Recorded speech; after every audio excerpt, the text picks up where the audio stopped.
wabarakatuh. Apa kabar anak semuanya? Mudah-mudahan dalam keadaan sehat walafiat, tetap berada di rumah, tetap jaga kesehatan, kemudian tetap berada sesuai dengan protokol kesehatan.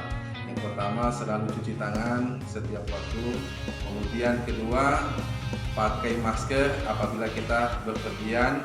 Yang ketiga adalah jarak kita sama yang lain adalah 1 meter, pengaturan antara jarak. Jadi anak semuanya, baik pada kesempatan ini Bapak akan menyampaikan tentang materi kita mengenai kerajinan bahan lunak. Anak semuanya, dalam kesempatan ini kita ketahui dalam lingkungan kita, di lingkungan kita, daerah kita ini banyak bahan-bahan lunak yang harus kita pahami. Ada 2 kerajinan bahan lunak ini. Yang pertama adalah kerajinan bahan lunak dari alami, kemudian kerajinan lunak dari buatan. Jadi ada 2. Yang pertama kerajinan bahan lunak alami, kemudian kerajinan bahan lunak buatan. Untuk selanjutnya kita lihat materi kita pada cuplikan berikut ini.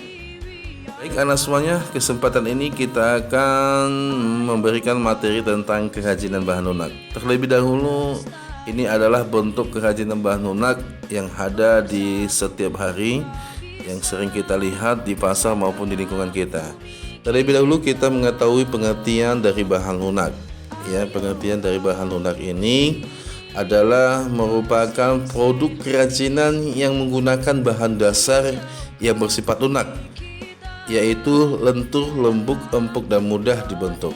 Kerajinan bahan lunak ini dibagi menjadi 2, yaitu kerajinan bahan lunak alami yang merupakan kerajinan yang diperoleh dari alam. Cara pengolahannya pun alami, tidak dicampur dengan bahan buatan.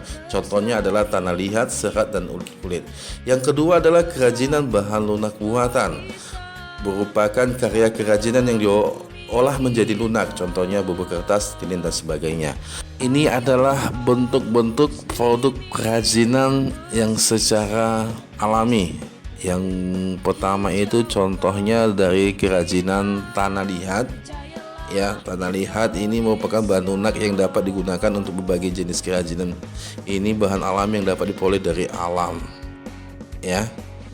Yang kedua adalah kerajinan dari serat. Serat ini untuk membuat kerajinan berasal dari pelepah pisang dan enceng gondok.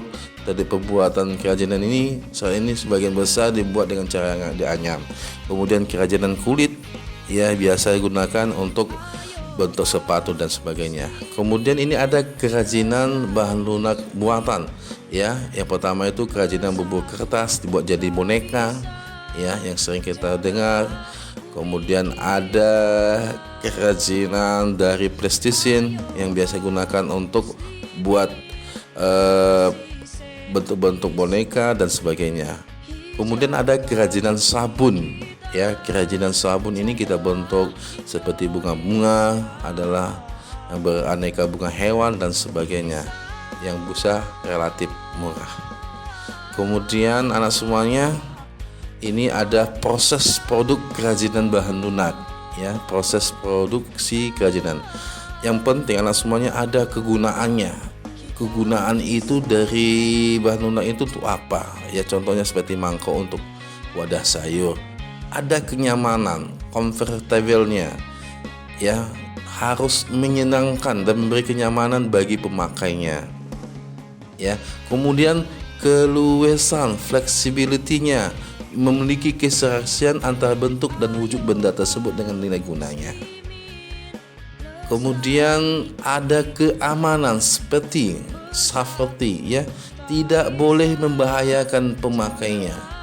Ya, tidak boleh membahayakan pemakainya.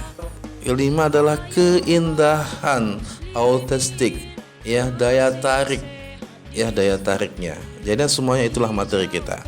Pertanyaannya sebagai tugas adalah dikerjakan di buku, ya.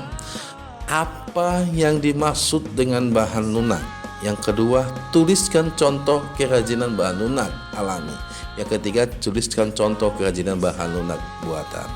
Jadi semuanya silakan ditulis, nanti dikirimkan ke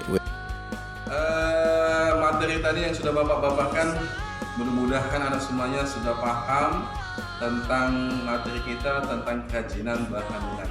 Bapak ulangi lagi, apa yang kerajinan termaktub dalam kerajinan bahan lunak? Siapa yang bisa tahu? Oke, yang pertama apa? Kerajinan bahan lunak awam, dari awam. Yang kedua adalah kerajinan bahan lunak dari buatan. Jadi semuanya, itulah kesimpulan kita pada materi saat ini. Mudah-mudahan anda semuanya paham dengan materi Bapak. Demikian materi kita. Mudah-mudahan kita akan berjumpa kembali. Saya Bapak sudahi dengan mengucapkan Assalamualaikum warahmatullahi wabarakatuh.